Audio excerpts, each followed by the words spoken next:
So hello everyone, welcome to my channel commerce notes. आज हम इस वीडियो में मैनेजमेंट अकाउंटिंग जो हमारा सब्जेक्ट है बीकॉम में, उसका एक पूरा चैप्टर करेंगे। चैप्टर का नाम है हमारा रिस्पॉन्सिबिलिटी अकाउंटिंग।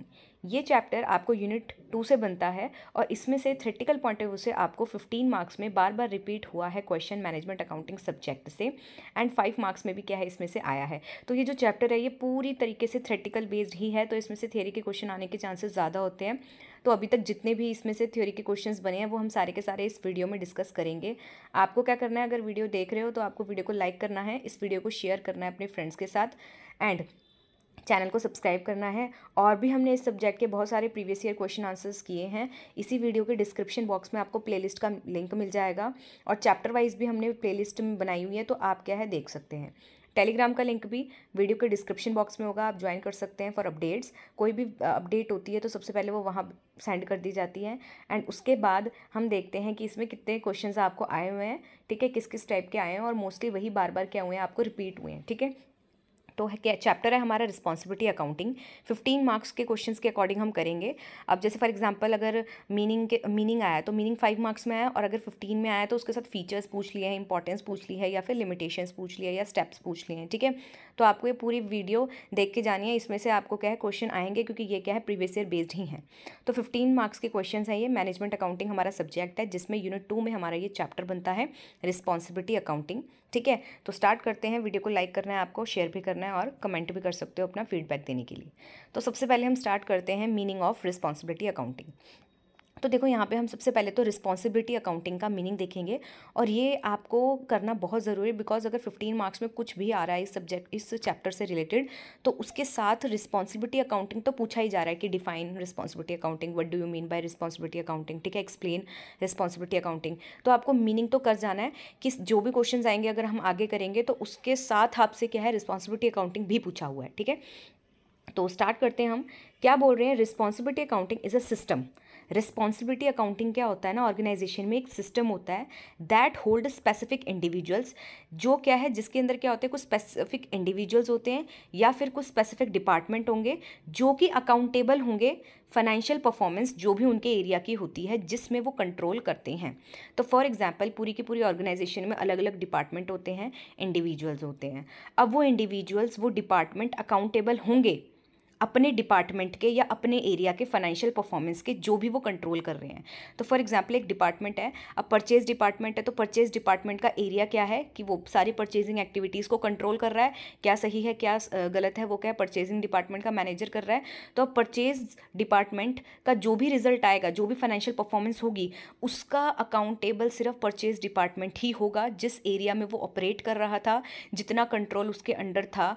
तो उसकी फाइनेंशियल परफॉर्मेंस अच्छी आ रही है, गंदी आ रही है, जो जैसे भी आ रही है, ठीक नहीं आ रही है, तो उसके लिए क्या है वो अकाउंटेबल है।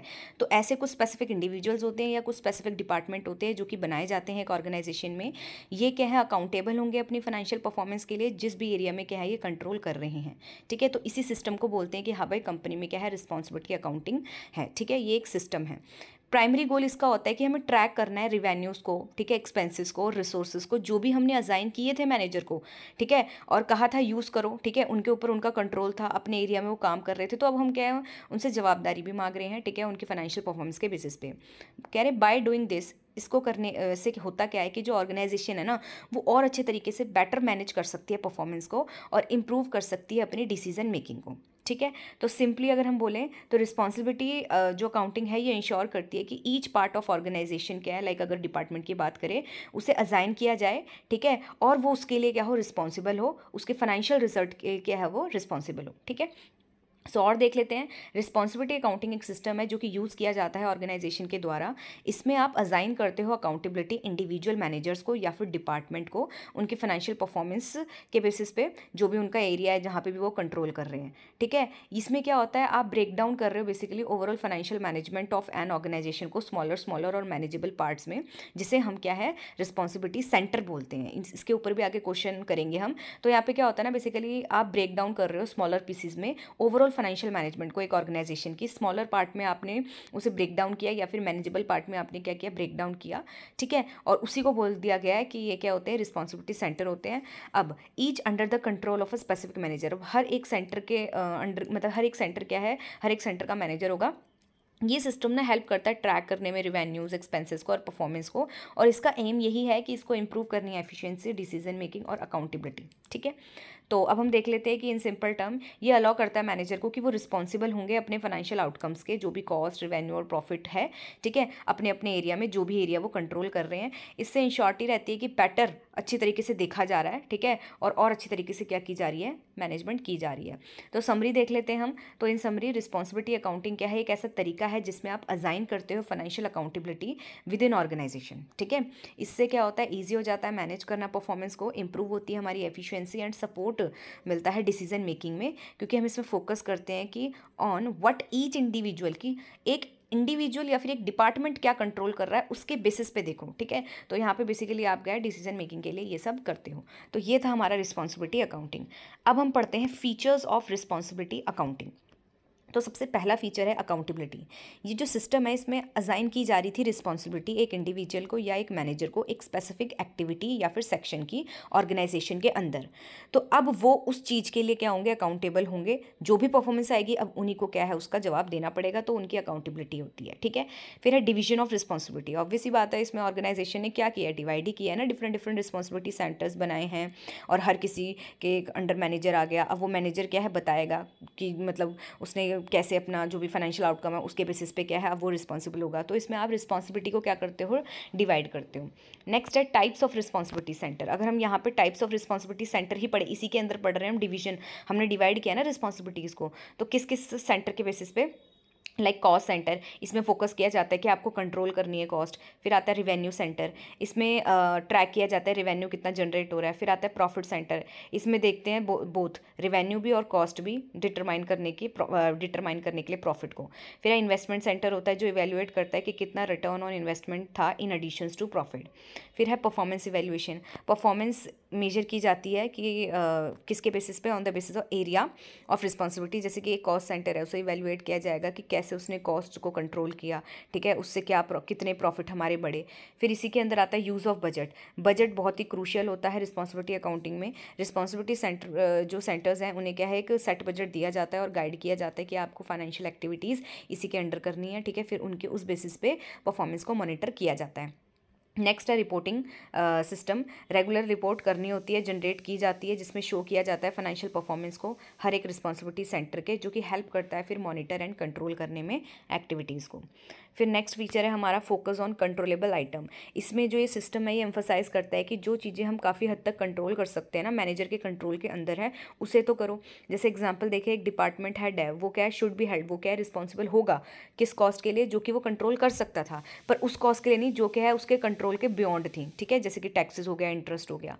फिर है डिसेंट्रलाइज डिसीजन मेकिंग। इससे बेसिकली हो क्या रहा है, जो रिस्पॉन्सिबिलिटी अकाउंटिंग है ना, ये प्रमोट करती है डिसेंट्रलाइजेशन डिसीजन मेकिंग को। इसमें डेलीगेट कर रहे हो आप अथॉरिटीज़, ठीक है, और रिस्पॉन्सिबिलिटी लोअर लेवल मैनेजर को, जो क्या है क्लोजर है ऑपरेशंस के। तो ये था हमारा क्वेश्चन नंबर 1, जिसमें हमने क्या किया, मीनिंग किया, डिटेल में कर दिया। 5 मार्क्स के लिए भी वो अपने आप में इंपॉर्टेंट है। बाकी 15 मार्क्स में आपको पूछा था मीनिंग एंड उसके साथ फीचर, तो वो हमने कर लिया। अब हम क्वेश्चन नंबर 2 देखते हैं अपना। इसमें क्वेश्चन आया था आपको, explain the requirements that are necessary for effective responsibility accounting system. तो कुछ ना रिक्वायरमेंट्स होती है जो कि ज़रूरी होती है अगर आपको एक अच्छा इफेक्टिव रिस्पॉन्सिबिलिटी अकाउंटिंग सिस्टम क्या है इंप्लीमेंट करने अपनी ऑर्गेनाइजेशन में। तो वही रिक्वायरमेंट हम पढ़ेंगे। ये भी आपको 15 मार्क्स में ही आया हुआ है, क्योंकि इसके ये थ्योरेटिकल पॉइंट ऑफ व्यू से चैप्टर, तो इसका ये 15 मार्क्स में ही आपको ज़्यादातर पूछा गया है। तो कह रहे हैं कि इफेक्टिव रिस्पॉन्सिबिलिटी अकाउंटिंग सिस्टम है ना, उसके अंदर कुछ की एलिमेंट होने चाहिए जो कि इंश्योर करते हैं कि हाँ भाई फंक्शन प्रॉपरली होंगे और हेल्प करता है ये अचीव करने में ऑर्गेनाइजेशन के गोल। तो अब हम देख लेते हैं। सबसे पहला है हमारा क्लियर ऑर्गेनाइजेशनल स्ट्रक्चर। तो अगर क्लियर ऑर्गेनाइजेशनल स्ट्रक्चर होगा तो इसके अंदर क्या पढ़ेंगे हम, डिफाइंड रिस्पॉन्सिबिलिटी। कह रहे हर एक मैनेजर को, हर एक डिपार्टमेंट को ना क्लियरली डिफाइन कर देना है कि उसका एरिया ऑफ रिस्पॉन्सिबिलिटी क्या है। इसका मतलब कि उन्हें ये बताना है कि who is responsible for specific task, कि कौन किसके लिए, किस टास्क के लिए रिस्पॉन्सिबल है, कितनी कॉस्ट के लिए रिस्पॉन्सिबल है। फिर इसी के अंदर पढ़ते हैं हम डेलीगेशन ऑफ अथॉरिटी। रिस्पॉन्सिबिलिटी के साथ साथ आपको क्या है, इनफ अथॉरिटी भी डेलीगेट करनी है उस मैनेजर को, सो दैट वो क्या है अपने अकॉर्डिंग डिसीजन ले सके अपने एरिया के अंदर। फिर सेकंड आता है, सेकंड पॉइंट कौन सा है जो कि नेसेसरी होता है, इस्टेब्लिशमेंट ऑफ रिस्पॉन्सिबिलिटी सेंटर। कह रहे ऑर्गेनाइजेशन को डिवाइड करना है रिस्पॉन्सिबिलिटी सेंटर्स में, ठीक है, based on control over certain activities, like कौन कौन से हमारे होते हैं रिस्पॉन्सिबिलिटी सेंटर। एक हो गया cost centre, revenue centre, profit centre and investment centre. तो कॉस्ट सेंटर है जो रिस्पॉन्सिबल होता है कंट्रोल करने के लिए कॉस्ट और मैनेज करने के लिए कॉस्ट। रेवेन्यू सेंटर फोकस करता है कि कैसे जनरेट किया जाए रेवेन्यू। प्रॉफिट सेंटर अकाउंटेबल होता है दोनों के लिए, रेवेन्यू और कॉस्ट के लिए, सो दैट हम कैलकुलेट कर सके profit. And investment centre responsible होता है फॉर प्रॉफिट्स एंड कैसे यूज़ किया आपने एसेट्स का और इन्वेस्टमेंट का। फिर थर्ड रिक्वायरमेंट है आपकी setting clear objective and goal. हर एक रिस्पॉन्सिबिलिटी जो सेंटर है should have clear and measurable goal. उनके क्या है, क्लियर और मेजरेबल गोल होने चाहिए जो कि मैच खाते हों ऑर्गेनाइजेशन के ओवरऑल ऑब्जेक्टिव के साथ। इससे हेल्प होती है मैनेजर को ये जानने में कि उससे क्या एक्सपेक्ट किया जा रहा है और उसकी परफॉर्मेंस को किस किस बेसिस पे देखा जाएगा। फोर्थ है accurately and timely information for responsibility accounting. Effective, accurate और टाइमली फाइनेंशियल इन्फॉर्मेशन क्या है प्रोवाइड करनी बहुत ही ज़रूरी है मैनेजर को। ये अलाउ करता है उनको कि वो फिर क्या है उस अकॉर्डिंग मॉनिटर कर सकते हैं परफॉर्मेंस को और डिसीजन ले सकते हैं अकॉर्डिंगली। इसी के अंदर आता है रिपोर्टिंग सिस्टम। इंप्लीमेंट करना चाहिए एक रेगुलर फाइनेंशियल रिपोर्ट्स जो कि कंपेयर करे एक्चुअल रिजल्ट को जो भी हमने सेट किया है बजट या स्टैंडर्ड। फिर फिफ्थ रिक्वायरमेंट है हमारी परफॉर्मेंस इवैल्यूएशन। कह रहे परफॉर्मेंस है जो मैनेजर की उसको रेगुलरली इवैल्यूएट करना चाहिए, ठीक है, based on aspect they control की जो भी वो कंट्रोल कर रहा है उस बेसिस पे। लाइक कॉस्ट सेंटर मैनेजर है उसे इवैल्यूएट करेंगे कि हाउ वेल कितना अच्छे तरीके से वो क्या है कंट्रोल कर रहा है एक्सपेंसेस को। प्रॉफिट सेंटर मैनेजर को देखेंगे कि कितना अच्छा वो प्रॉफिटेबिलिटी जनरेट करके दे रहा है। इन्वेस्टमेंट सेंटर मैनेजर को इवैल्यूएट करेंगे कि कितना ROI वो जनरेट करके दे रहा है, ठीक है। तो जो इवैल्यूएशन होनी चाहिए वो फेयर होनी चाहिए, जो फोकस करे only on the aspect of manager can control, कि जो मैनेजर कंट्रोल कर सकता था ना उसी चीज़ को देखो कि क्या उसने किया, एफर्ट डाले, कितने डाले, ठीक है। उसके बाद आता है नेक्स्ट, इसी के अंदर है बजटिंग सिस्टम। एक प्रॉपर बजटिंग ना जो सिस्टम है वो होना चाहिए, ठीक है, जो कि आपको प्रॉपर टारगेट सेट करके दे, बेंचमार्क सेट करके दे ईच रिस्पॉन्सिबिलिटी सेंटर के लिए। दिस प्रोवाइड, इससे होता क्या है फाइनेंशियल प्लान हमारा जो बनाया होता है हमने एक्चुअल में जो हमने परफॉर्म किया उसको क्या कर सकते हैं, कंपेयर कर सकते हैं। अगर कोई मान लो डेविएशन आया है, वेरिएंस आया है तो वेरिएंस एनालिसिस हम कर सकते हैं, ठीक है। फिर आता है मोटिवेशन एंड इंसेंटिव। कह रही जो भी ये सिस्टम है ना ये प्रोवाइड करे मोटिवेशन भी मैनेजर को कि वो अच्छे से परफॉर्म करें, ठीक है। अब वो रिवॉर्ड के फॉर्म में भी हो सकती है, बोनस के फॉर्म में भी हो सकती है, ठीक है, प्रमोशन भी हो सकता है, ठीक है। उसके बाद है linking performance evaluations to reward, कि परफॉर्मेंस इवैल्यूएशन के बेसिस पे रिवॉर्ड दिया जाए, इनको ये होना चाहिए। इससे इंश्योरिटी रहती है कि जो मैनेजर है वो मोटिवेटेड रहेंगे अपने काम के प्रति और अच्छी तरीके से वो मीट करेंगे अपने टारगेट को। फिर आता है नेक्स्ट हमारा कंट्रोल ओवर कंट्रोलेबल फैक्टर। कह रहे इंपॉर्टेंट एस्पेक्ट हमारा ये है रिस्पॉन्सिबिलिटी अकाउंटिंग का कि इसमें क्या है मैनेजर को हम अकाउंटेबल उन्हीं फैक्टर्स के लिए बोल सकते हैं जो क्या है कंट्रोल है, मतलब जिनमें कंट्रोल हो सकता है उनके एरियाज़ के अंदर। फिर है decentralisation decision making. Responsibility accounting ना इंकरेज करती है कि डिसेंट्रलाइज्ड डिसीजन मेकिंग होनी चाहिए। दैट मीन्स कि आप अलाउ करो मैनेजर को कि उसको फ्रीडम है, वो डिसीजन ले सकता है अपने एरिया में जो जितना भी एरिया है उसका उसके अंडर। इससे इंप्रूव होती है एफिशिएंसी और अकाउंटेबिलिटी। क्यों? क्योंकि मैनेजर है, अब मैनेजर के पास डिसीजन है तो उस अकॉर्डिंग करेगा, ठीक है। फिर आता है 10th हमारा पॉइंट इफेक्टिव कम्युनिकेशन। कम्युनिकेशन तो बहुत ही अच्छा होना चाहिए, इसेंशियल होता है ये स्मूथ फंक्शनिंग के लिए रिस्पॉन्सिबिलिटी अकाउंटिंग में। ओपन चैनल होने चाहिए कम्युनिकेशन के डिफरेंट रिस्पॉन्सिबिलिटी सेंटर के बीच में, ठीक है। उसके बाद आता है मैनेजमेंट सपोर्ट। टॉप मैनेजमेंट है जो वो सपोर्ट करे रिस्पॉन्सिबिलिटी अकाउंटिंग सिस्टम को, ठीक है। इससे ये होता है ना अगर वो सपोर्ट करेंगे तो इससे इंश्योर रहता है कि ऑल लेवल है जो ऑर्गेनाइजेशन में वो अंडरस्टैंड कर रही है क्या प्रोसेस है, ठीक है, और वो पार्टिसिपेट करेगी फुली, ठीक है। अगर स्ट्रॉन्ग मैनेजमेंट बैकिंग नहीं होगी तो इससे होता क्या है कि सिस्टम में नॉट फंक्शन इफेक्टिवली। तो जो रिस्पॉन्सिबिलिटी अकाउंटिंग सिस्टम है हो सकता है ये अच्छे से इफेक्टिवली काम ना करे। तो इसकी समरी देख लेते हैं हम। तो इन समरी फॉर अगर हम बोले रिस्पॉन्सिबिलिटी अकाउंटिंग, अगर एक रिस्पॉन्सिबिलिटी अकाउंटिंग सिस्टम को अच्छा होना है, इफेक्टिव होना है एक ऑर्गेनाइजेशन के अंदर, तो वहाँ पे होना क्या चाहिए कि ऑर्गेनाइजेशन को सबसे पहले क्लियर स्ट्रक्चर डिफाइन करना है, डिफाइन करनी है अच्छे से रिस्पॉन्सिबिलिटी सेंटर्स को, एक्यूरेट रिपोर्टिंग सिस्टम होना चाहिए वहाँ पे, वेल इस्टेब्लिश्ड ऑब्जेक्टिव होने चाहिए, प्रॉपर इवेल्युएशन मैथड्स वहाँ होने चाहिए। मोर एवर इसमें ये रिक्वायर होता है कि कम्युनिकेशंस भी अच्छी हो, सपोर्ट हो मैनेजमेंट से, एंड फेयर इंसेंटिव सिस्टम हो जो क्या है मैनेजर को मोटिवेटेड रखे और फोकस्ड रखे कि वो क्या अच्छे से अपना परफॉर्मेंस दे, ठीक है। फिर आपको थर्ड क्वेश्चन आया था define responsibility accounting, discuss various steps involve in responsibility accounting. तो देखो यहाँ पे फिर से आपको रिस्पॉन्सिबिलिटी अकाउंटिंग पूछ लिया है और उसके साथ आपसे पूछा है रिस्पॉन्सिबिलिटी अकाउंटिंग में कौन कौन से स्टेप्स इन्वॉल्व होते हैं। तो जो अगर हम इसकी बात करें रिस्पॉन्सिबिलिटी अकाउंटिंग क्या होती है, तो ये अभी हम पूरा एक्सप्लेन करा है हमने सबसे पहले क्वेश्चन में, फिर भी हम यहाँ देख लेते हैं। रिस्पॉन्सिबिलिटी अकाउंटिंग एक ऐसा सिस्टम है जिसे ऑर्गेनाइजेशन क्या करती है, इम्प्लीमेंट करती है। इसमें असाइन किया जाता है अकाउंटेबिलिटी एक इंडिविजुअल मैनेजर को या एक डिपार्टमेंट को, ठीक है, उसकी financial performance in the areas of control. इसमें बेसिकली हम ना ब्रेक डाउन कर देते हैं स्मॉलर पार्ट में या मैनेजेबल पार्ट्स में। इसे हम क्या कहते हैं, रिस्पॉन्सिबिलिटी सेंटर। और हर एक मैनेजर को ये क्या है दिया जाता है, और उन्हें क्या अपने एरिया में उन चीज़ों पे अच्छा परफॉर्म करना होता है, ठीक है। तो ये बेसिकली मैनेजर को रिस्पॉन्सिबल, जो मैनेजर है वो क्या है, अपने एरिया में जो भी काम किया उसके लिए वो रिस्पॉन्सिबल होगा, अकाउंटेबल होगा। अब हमारा जो मेन इसमें पूछा था steps involve in responsibility accounting, तो कह रहे अगर आपको इंप्लीमेंट करना है ना एक इफेक्टिव रिस्पॉन्सिबिलिटी अकाउंटिंग सिस्टम को, तो आपको ये कुछ स्टेप्स हैं जो कि फॉलो किए जाते हैं जनरली। सबसे पहला स्टेप है हमारा डिफाइनिंग रिस्पॉन्सिबिलिटी सेंटर। पहले ये तो डिफाइन करो कि रिस्पॉन्सिबिलिटी सेंटर कौन कौन से हैं।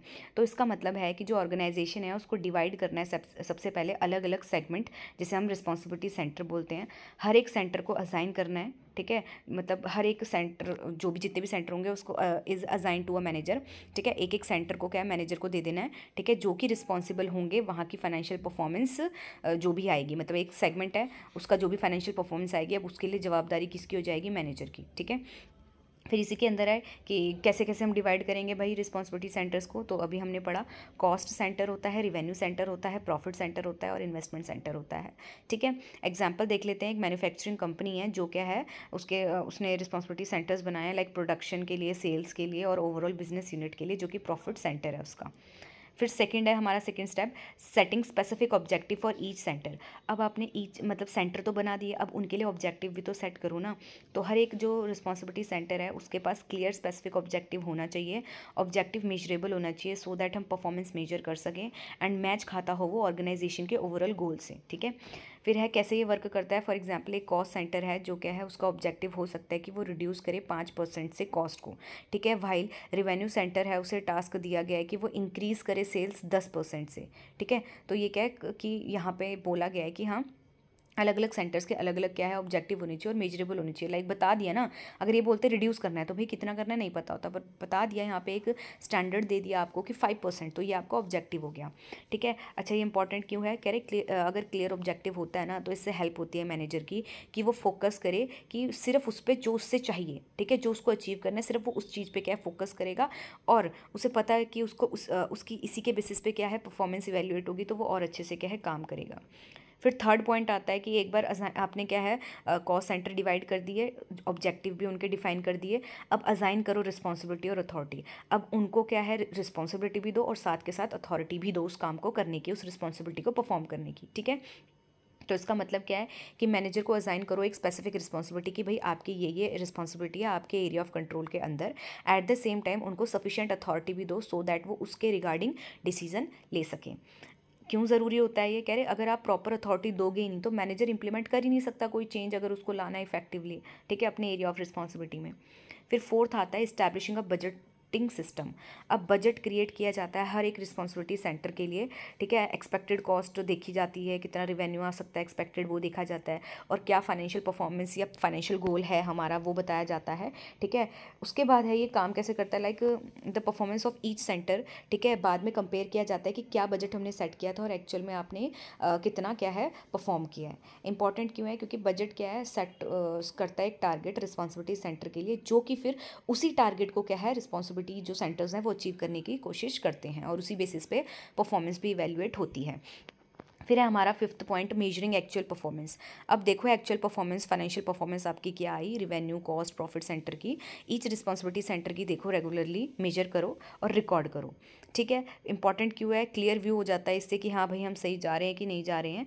फिर सिक्स्थ पॉइंट है अब एक्चुअल रिजल्ट आपने देख लिया तो अब कंपेयर करो कि जो बजट सेट किया था आपने और जो एक्चुअल आपका रिजल्ट आया है क्या वो इक्वल है, अगर इक्वल नहीं है तो कम है या ज़्यादा है। तो एक्चुअल फाइनेंशियल रिजल्ट है उसे कंपेयर करो आप बजट फिगर के साथ, ठीक है। फिर आइडेंटिफाई करो क्या कोई डिफरेंस तो नहीं आया, अगर डिफरेंस आया है तो उसे वेरिएंस बोलते हैं। तो एक्चुअल रिजल्ट अगर डेविएट कर गया बजट से तो मैनेजर को यहाँ पे देखना पड़ेगा, ठीक है, करेक्टिव एक्शन इमीडिएटली लेने पड़ेंगे। फिर सेवन्थ है analyse and reporting variances. Analyse करो, देखो, और अगर आपको वेरियंस लग रहा है, वेरियंस मतलब अगर डिफरेंस आ गया, डेविएशन आ गया, तो उसे एनालाइज करके देखो कि क्या कैसे हम ठीक कर सकते हैं, क्या ये कंट्रोलेबल है, अगर वेरिएशन आई तो किस फैक्टर की वजह से आई, रीज़न क्या था, कंट्रोलेबल था या अनकंट्रोलेबल फैक्टर थे, ठीक है।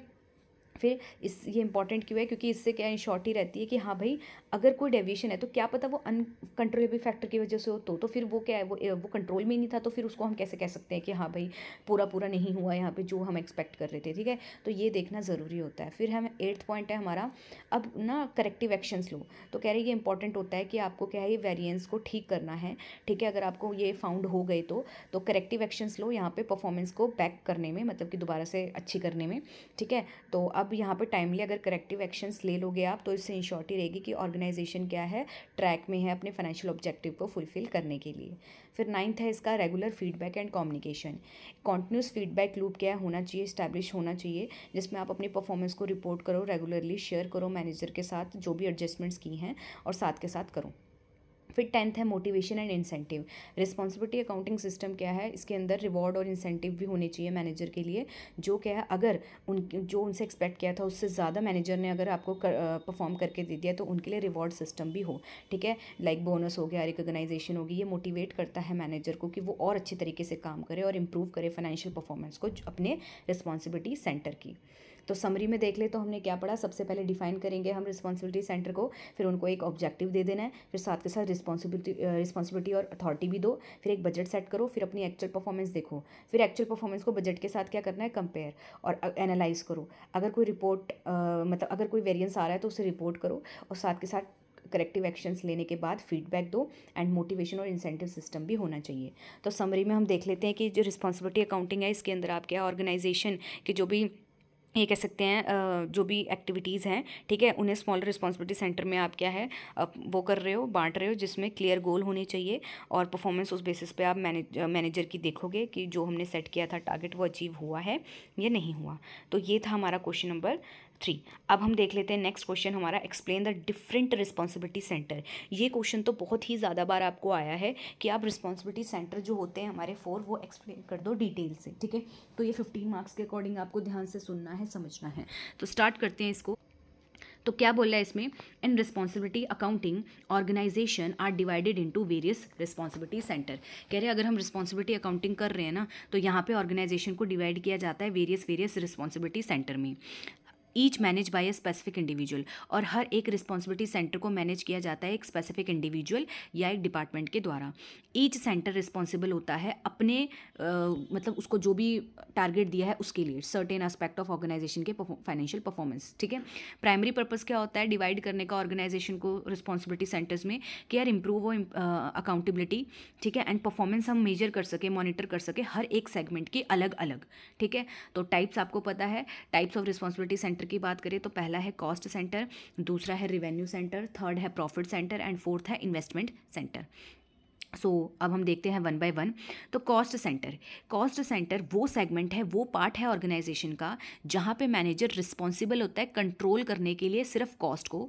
इसमें इस सेंटर में जो मैनेजर है ना do not have direct control over revenue और प्रॉफिट, उसका डायरेक्ट कंट्रोल नहीं होता है रिवेन्यू और प्रॉफिट्स में, ओनली कॉस्ट जो इनकर की गई है ना उसके सेक्शन में उस पर उसका कंट्रोल होता है। फीचर की बात करें तो इसमें फोकस किया जाता है सिर्फ कॉस्ट में। प्राइमरी रिस्पॉन्सिबिलिटी सिर्फ यही होती है कि हमें मिनिमाइज करनी है कॉस्ट को, एफिशिएंटली तरीके से यूज़ करना है, लगाना है basically. And no revenue responsibility, कह रहे इसमें कोई रिवेन्यू की रिस्पॉन्सिबिलिटी नहीं होती है। जो मैनेजर होते हैं कॉस्ट सेंटर्स में वो जनरेट करके नहीं देंगे रिवेन्यू आपको, ठीक है। सो उनकी जो परफॉर्मेंस है उसे मेजर किया जाएगा कि कैसे उन्होंने क्या है मैनेज किए एक्सपेंसेस, ना कि कितना उन्होंने रिवेन्यू जनरेट करवाया। एग्जाम्पल देख लेते हैं साथ के साथ। तो मैन्युफैक्चरिंग डिपार्टमेंट है, लाइक वो मेंटेनेंस, जैसे manufacturing department, maintenance team, administrative functions, HR, accounting department, ये सिर्फ कॉस्ट पे देखते हैं, उससे कितना जनरेशन रिवेन्यू होगा वो नहीं देखेंगे, ठीक है। आपको सिर्फ यहाँ पे कॉस्ट कम से कम क्या है लगवानी होती है। एवैल्यूएशन की बात करें तो कॉस्ट सेंटर की परफॉर्मेंस इवैल्यूएट की जाती है कंपेयर करके कि एक्चुअल कॉस्ट आपकी एक्चुअल में आपने कितनी लगाई एंड आपको बजट कितना टारगेट दिया था, ठीक है।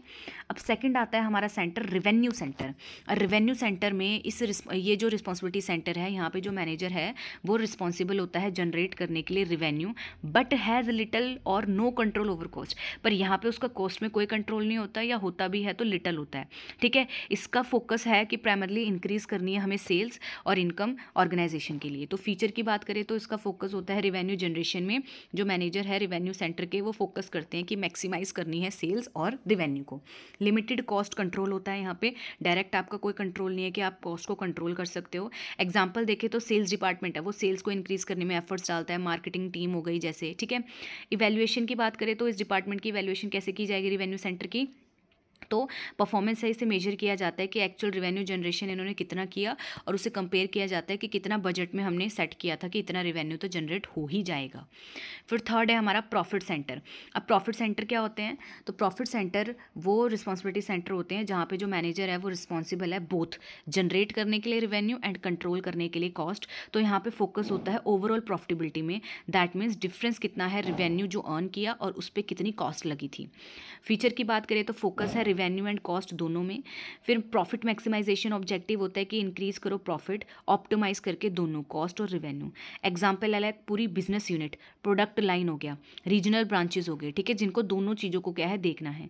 इवैल्यूएशन कैसे करेंगे इस सेंटर की, तो प्रॉफिट सेंटर की परफॉर्मेंस को इवैल्यूएट किया जाता है बेस्ड ऑन प्रॉफिट, मतलब प्रॉफिट कितना कमाया उन्होंने रेवेन्यू में से माइनस करके कॉस्ट, ठीक है, और फिर देखेंगे कितना कमाया और देख लेंगे कि कितना बजट में सेट किया था कि इतना प्रॉफिट गोल है हमारा। फोर्थ है आपका इन्वेस्टमेंट सेंटर।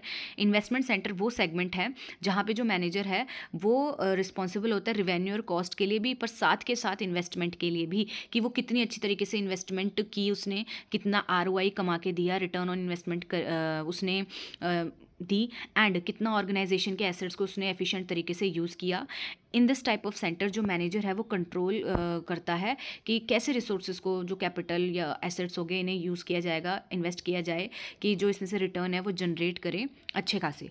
तो इसके फीचर देख लेते हैं। तो कंट्रोल होता है इसमें ओवर इन्वेस्टमेंट, मैनेजर डिसीजन लेता है, इसके पास डिसीजन पावर होती है कि कैसे क्या है, हम मतलब कैसे रेवेन्यू जनरेट, कॉस्ट कंट्रोल, ये तो होते ही होते हैं, बट इसमें ये भी होता है कि कैपिटल इन्वेस्टमेंट कैसे नए इक्विपमेंट को लाना है, कैसे क्या करना है, ठीक है। आरओआई, तो जो इन्वेस्टमेंट सेंटर्स हैं इन्हें इवैल्यूएट किया जाता है कि कितने अच्छे तरीके से ये एसेट को यूज़ कर रहे हैं, उससे जनरेट करके दे रहे हैं प्रॉफिट, एंड इसको मेजर किया जाता है कि कितना आरओआई उन्होंने कमाया या फिर कितना आरओए कमाया, मतलब रिटर्न ऑन इन्वेस्टमेंट या फिर रिटर्न ऑन एसेट्स, ठीक है। एग्जाम्पल देख सकते हो कि लार्ज डिवीजन और सब्सिडरीज है कंपनी की, जहाँ पर डिवीजन मैनेजर है कंट्रोल करेगा कैपिटल इन्वेस्टमेंट को भी, इन एडिशन ऑपरेटिंग प्रॉफिट, ये सब के साथ। इवैल्यूएशन कैसे की जाती है, इसमें हम देखते हैं कि कितना आरओआई है, कितना आरओए है, ठीक है, इसको हम देखते हैं। उसके बाद है हमारा, तो यहाँ पे क्या है, इवैल्यूएशन हमने देख ली। तो अब हम समरी देख लेते हैं इसकी। तो यहाँ पे आपको ये डिफरेंस टाइप में दिया, आपको यहाँ से समरी क्लियर हो जाएगी। तो हमारे यहाँ पे लिखे हुए हैं कि ये सेंटर है हमारे, फिर यहाँ पे कंट्रोल ओवर, एंड फिर देखेंगे फोकस किस में करते हैं, इवैल्यूएशन क्राइटेरिया क्या होता है, और एग्जाम्पल देख लेंगे। तो देखो कंट्रोल अगर हम बात करें तो कॉस्ट सेंटर में कंट्रोल करना होता है कॉस्ट को, रेवेन्यू सेंटर में कंट्रोल करना होता है रेवेन्यू को, प्रॉफिट सेंटर में कॉस्ट एंड रेवेन्यू दोनों को, और इन्वेस्टमेंट सेंटर में कॉस्ट, रेवेन्यू एंड इन्वेस्टमेंट तीनों को। फोकस की बात करें तो कॉस्ट सेंटर में हम कंट्रोलिंग होती है हमारी कि रिड्यूस करो भाई कॉस्ट को, या कंट्रोल करके रखो कॉस्ट को। रेवेन्यू सेंटर में हमारा फोकस होता है मैक्सिमाइज करो रेवेन्यू को। प्रॉफिट सेंटर में हमारा फोकस होता है मैक्सिमाइज करो प्रॉफिट को, एंड इन्वेस्टमेंट सेंटर में होता है मैक्सिमाइज करो रिटर्न ऑन इन्वेस्टमेंट को। अच्छा, इवैल्यूएशन कैसे करते हैं इन सेंटर्स को, तो वो क्राइटेरिया क्या है, एक्चुअल वर्सेस बजटेड कॉस्ट को देख लो कॉस्ट सेंटर में। रेवेन्यू सेंटर को कैसे इवैल्यूएट करेंगे, actual revenue versus budgeted revenue को कंपेयर करो। प्रॉफिट सेंटर में आप प्रॉफिट्स देखो, एंड जो हमारा इन्वेस्टमेंट सेंटर है उसमें आप आरओआई या फिर आरओए देख सकते हो। यहाँ एग्जांपल दिए हैं आपको, कॉस्ट सेंटर में हो गया production, maintenance, administration department, revenue centre में सेल्स डिपार्टमेंट आ गया, प्रॉफिट सेंटर में प्रोडक्ट लाइन आ गई, एंड इन्वेस्टमेंट सेंटर में लार्ज डिविजन्स और सब्सिडरीज आ गई, ठीक है। तो कंक्लूजन देख लेते हैं। तो हर एक रिस्पॉन्सिबिलिटी सेंटर है, ये अपने अपने लेवल पर इंपॉर्टेंट रोल क्या है प्ले करता है ऑर्गेनाइजेशन की फाइनेंशियल परफॉर्मेंस में, कैसे फोकस करके different aspect cost, revenue, profit और इन्वेस्टमेंट में। जब हम डिवाइड कर देते हैं ऑर्गेनाइजेशन को ऐसे सेंटर्स में, तो मैनेजमेंट क्या है बेटर मॉनिटर कर सकती है, इवैल्यूएट कर सकती है और इंप्रूव कर सकती है अपनी परफॉर्मेंस को इफेक्टिव डिसीजन मेकिंग और रिसोर्स मैनेजमेंट से, ठीक है। फिर नेक्स्ट क्वेश्चन था आपका कि डिस्कस करो एडवांटेजेस रिस्पॉन्सिबिलिटी अकाउंटिंग के। तो एडवांटेजेस अगर हम बात करें रिस्पॉन्सिबिलिटी अकाउंटिंग के, तो रिस्पॉन्सिबिलिटी अकाउंटिंग ऑफर करती है आपको बहुत सारे बेनिफिट्स ऑर्गेनाइजेशन को, पर्टिकुलरली किस टर्म में, इंप्रूव करने में, अकाउंटेबिलिटी एंड परफॉर्मेंस और डिसीजन मेकिंग में। तो अब हम देख लेते हैं कुछ इसकी एडवांटेजेस। तो सबसे पहली एडवांटेज है इन्हांस अकाउंटेबिलिटी। तो रिस्पॉन्सिबिलिटी अकाउंटिंग ना असाइन करती है एक स्पेसिफिक फाइनेंशियल रिस्पॉन्सिबिलिटी एक पर्टिकुलर मैनेजर या डिपार्टमेंट को। तो यहाँ पे जो मैनेजर है ये अकाउंटेबल होता है अपनी फाइनेंशियल आउटकम के लिए जिस भी एरिया में जो भी एरिया ऑफ कंट्रोल इसका था, ठीक है। फिर एग्जाम्पल प्रोडक्शन मैनेजर है, वो रिस्पॉन्सिबल होगा कि उसको कॉस्ट को क्या है देखना है अच्छे से, उस अकॉर्डिंग उसको क्या है लगाना है जो कि बजट में सेट किया गया है, ठीक है। फिर है सेकंड बेटर परफॉर्मेंस मैनेजमेंट। हर एक रिस्पॉन्सिबिलिटी सेंटर की जो परफॉर्मेंस है उसे रेगुलरली मेजर किया जाता है, कंपेयर किया जाता है एक्चुअल रिजल्ट को बजटेड फिगर से। तो ये अलाउ करता है ऑर्गेनाइजेशन को कि वो असेस कर सकते हैं इफेक्टिवनेस हर एक डिपार्टमेंट की और एरिया को आइडेंटिफाई कर सकती है कि कहाँ पे परफॉर्मेंस क्या है अच्छी हो रही है और कहाँ पे हमें एरिया ऑफ इम्प्रूवमेंट की ज़रूरत है। तो एग्जांपल देख लेते हैं कि एक सेल्स डिपार्टमेंट है, उसने एक्सीड कर लिया अपना रेवेन्यू टारगेट। तो यहाँ पे पता लग गया ना कि हाँ भाई ये डिपार्टमेंट ने बहुत अच्छा किया, तो वहाँ पे रिकॉग्नाइजेशन होगा, उनका रिवॉर्ड दिया जाएगा, उनकी टीम को बूस्ट करेंगे उनका मोरल मोटिवेशन परफॉर्मेंस, ठीक है। थर्ड है हमारा advantage improved decision making. Responsibility accounting provide करती है मैनेजर को accurate and relevant financial data, जिससे वो ये हेल्प करता है उनकी कि वो इन्फॉर्म्ड डिसीजन ले सके। जब एक मैनेजर है उसे एक्सेस होगा सारे के सारे डेटा का स्पेसिफिक रिस्पॉन्सिबिलिटी सेंटर्स के, तो वो एडजस्ट कर सकता है उस अकॉर्डिंग ऑपरेशंस को, ठीक है। उसके बाद बोला गया है यहाँ फोर्थ है आपका decentralisation of authority. Responsibility accounting encourage करती है डिसेंट्रलाइजेशन, दैट मीन्स आपको अथॉरिटी भी दी जाएगी आपके रिस्पॉन्सिबिलिटी के साथ साथ लोअर लेवल ऑफ मैनेजमेंट को। तो मैनेजर है लाइक डिफरेंट लेवल ऑफ है, उन्हें क्या है डिसीजन मेकिंग के लिए क्या है जो भी पावर चाहिए अथॉरिटी चाहिए बेसिकली वो क्या है दी जाती है, सो दैट स्पीड में हो डिसीजन। एग्जाम्पल दिया है एक ब्रांच मैनेजर है, उसे अथॉरिटी दी है कि वो क्विक डिसीजन ले सकता है लोकल सेल्स स्ट्रेटजीज़ के रिगार्डिंग। फिफ्थ है हमारा motivations for manager. Manager motivate होते हैं क्यों? क्योंकि उनके एरिया में कंट्रोल होता है, उनको रिस्पॉन्सिबिलिटी मिली होती है और उस अकॉर्डिंग उन्हें अथॉरिटी मिली होती है और वो अच्छे से करते हैं क्योंकि वो उसके लिए अकाउंटेबल भी हैं अपनी परफॉर्मेंस के लिए। अगर हेल्प कैसे करता है ये, तो कह रहे हैं मैनेजर है ना, उन्हें पता होता है कि उन्हें किस बेसिस पे इवैल्यूएट किया जाएगा उनकी एबिलिटी को, और उन्हें मतलब उनको स्पेसिफिक टारगेट दिए होते हैं ना, तो वो मोटिवेटेड होते हैं कि मुझे ये पूरा करना है क्योंकि क्या इसके बेसिस पे उनकी परफॉर्मेंस क्या की जाएगी, चेक की जाएगी। एग्जाम्पल देख लेते हैं, लाइक ऑफर कर रहे हैं इंसेंटिव कि अगर मीट कर जाओगे आप बजट टारगेट को, तो इससे क्या होगा कि अब मैनेजर को मोटिवेशन मिलेगी कि उसे ना अच्छे से ये वाला टारगेट क्या करना है, फुलफिल करना है। सिक्स्थ है हमारा advantage improved cost control. Responsibility accounting help करता है मैनेजर की कि वो फोकस करे कंट्रोल करने में कॉस्ट अपने स्पेसिफिक एरिया ऑफ रिस्पॉन्सिबिलिटी का। इससे होता क्या है कि अब कॉस्ट कंट्रोल क्या अगर होगी तो ऑटोमेटिकली प्रॉफिट्स भी क्या होते हैं, बढ़ते हैं।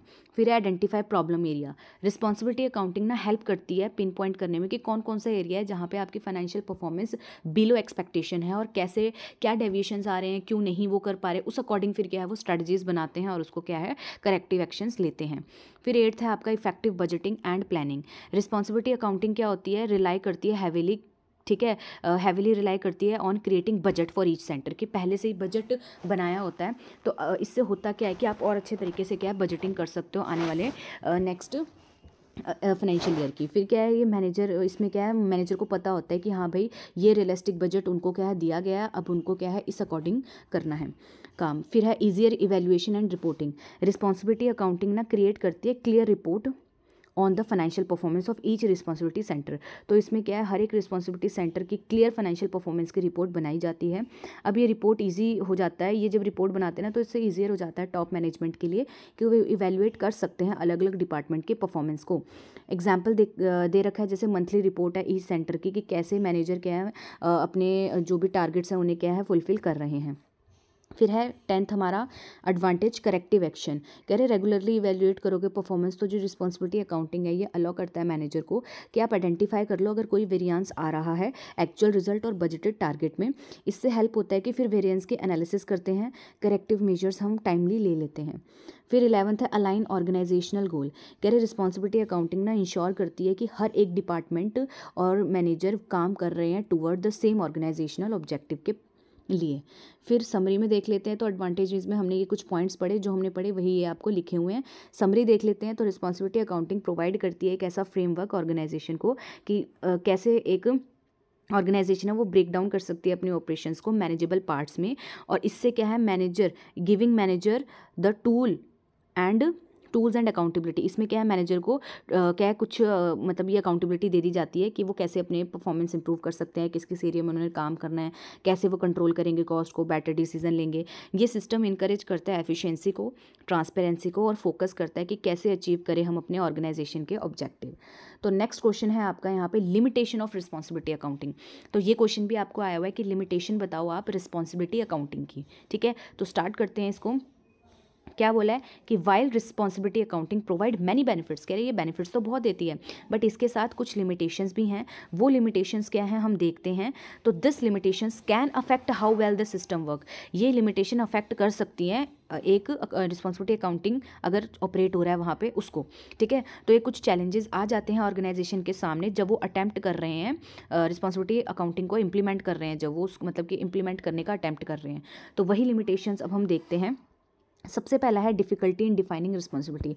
पहले तो यही है कि यार ये बहुत ही चैलेंजिंग होता है क्लियरली डिफाइन करना रिस्पॉन्सिबिलिटीज़ हर एक मैनेजर की, स्पेशली कॉम्प्लेक्स ऑर्गेनाइजेशन में जहाँ पे सारे के सारे टास्क एक दूसरे से क्या है इंटरकनेक्टेड है। तो कह रहे रिस्पॉन्सिबिलिटीज़ अगर ओवरलैप कर गई तो इससे डिफ़िकल्ट हो जाएगा एक सिंगल मैनेजर को अकाउंटेबल ठहराना। ठीक है, रिजल्ट के लिए। तो इससे कन्फ्यूजन और कॉन्फ्लिक्ट क्या होते हैं, अराइज होते हैं। आप एग्जाम्पल यहाँ पे पढ़ सकते हो। नेक्स्ट है हमारा focus on financial measure. Responsibility accounting ना रिलाई कर रही है हैविली फाइनेंशियल डाटा में, कॉस्ट हो गया, रेवेन्यू हो गया, प्रॉफिट हो गया, इन डाटा में मेजर करने के लिए परफॉर्मेंस। तो अगर नॉन फाइनेंशियल फैक्टर्स होते हैं कुछ लाइक कस्टमर की सेटिस्फेक्शन, प्रोडक्ट की क्वालिटी, एम्प्लॉयज़ का मोराल क्या है, ठीक है, इसे तो नहीं ज़्यादा फोकस किया जा रहा। तो ये भी क्या कहीं ना कहीं लॉन्ग टर्म सक्सेस को इम्पैक्ट तो करते हैं, फोकस तो होता है इनका भी, बट इन्हें यहाँ पे कंसिडर नहीं किया जा रहा है। ठीक है, आप एग्जाम्पल पढ़ सकते हो, आपको और क्लियर हो जाएगा। थर्ड है हमारा short term focus. Responsibility accounting ना एम्फोसाइज करती है शॉर्ट टर्म रिजल्ट्स में कभी कभी, जैसे कि क्वार्टरली या ईयरली परफॉर्मेंस। तो इससे होगा क्या कि मैनेजर करेगा फोकस मीट करने में उनके शॉर्ट टर्म गोल्स को जो भी उन्हें दिया जा रहा है at the expense of long term strategies. ठीक है, उस अकॉर्डिंग भी देखना था, बट क्या उन्हें है कि ये टारगेट है तो ये वाला फुलफिल करना है। तो कहीं कहीं पे कभी कभी ऐसी भी सिचुएशन क्या हो सकती है, अराइज हो सकती है। फोर्थ है हमारा lack of controllability. Managers may be held accountable for results that are influenced by factors beyond their control.